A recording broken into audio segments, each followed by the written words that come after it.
talked about on only a 2% rise, you know, Yeah. to the counties and coming up for next year. And quite honestly, getting together with the other supervisors and seeing their problems, you know, sometimes it makes you feel better sometimes, you know, in our situation. Because there's some a lot worse off, but still, it's there, you know. We're going to have problems with this, you know. But it was a good conference, didn't you think? It was good. Yeah, the kind of a preamble to the conference was the pipeline Oh, yeah. right away that Tim Whipple was there, and I think we've got. I think Dennis, there might be a need for you to, as the chair, to get a hold of Tim and look at getting a right-of-way ordinance going now. I think we're probably, from that conversation, I think there's probably it's time for us to get a right-of-way road crossing ordinance in place. And that's separate from, that has nothing to do with the setbacks, that type of thing. So, I mean, there's still that, a zoning issue potentially at some time, but I think the road crossing needs to be, we Yeah, could address that now. Counties talked about it being, charging like $100 a foot to go over into these roads with the pipeline. Right-of-way ordinance requirement. Yes, yeah. yeah, for all the Yeah. county road crossings, and drainage districts, crossings and drainage Yeah, districts. Drainage districts and just, I got a phone call this week from a resident west of here that Summit was out surveying already. That is another thing that they talked about. You know, Summit came around and did surveying originally and had the sheriff's department go to sites with them. But now there's the phase 2 part of it, and there are some counties that are doing survey ordinances as well. So I talked with Tim just a little bit there, and I don't know that we need to do the survey ordinance at this point, but it depends on if they're getting those, the H whatever. We talked about these H. Yeah. Well, there's another gentleman we could visit with about that, but I'll call Tim and see what his thoughts are. Yeah, So, he said he'd look at our contract, because I thought I thought our contract had that in it, that he was going to do the services, so he was going to take a look at our contract and see if that right-of-way road crossing part was part of our contract. If not, we would need to get a contract for that service, but if we want him to do it. Okay, I'll reach out to Tim, so. And then for me, I just, outside of the conference, just had a ADC Asset Management Committee meeting on Tuesday for another potential business option, but that's all confidential information. Okay. I didn't have any boards or commissions last week, so I had a quiet week. Review and action regarding setting a regular board meetings. I brought this subject up. I thought maybe there would be a benefit to having our meetings on Tuesday. A benefit to Morgan for getting the agenda packet ready, and instead of having to work on weekends, and so I don't know how you folks feel about it, but sometimes holidays are fall on Mondays too, so I guess I would go ahead with that, I guess, unless someone is opposed to changing it to Tuesdays. I don't have an interest either way. I know we talked about last week about April 1st.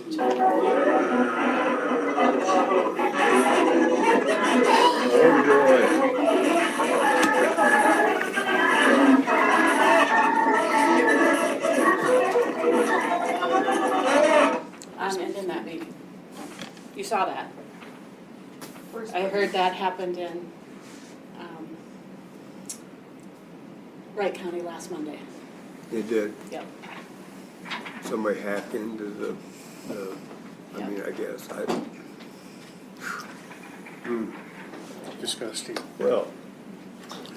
Go ahead, Gloria, with what you were saying. You know,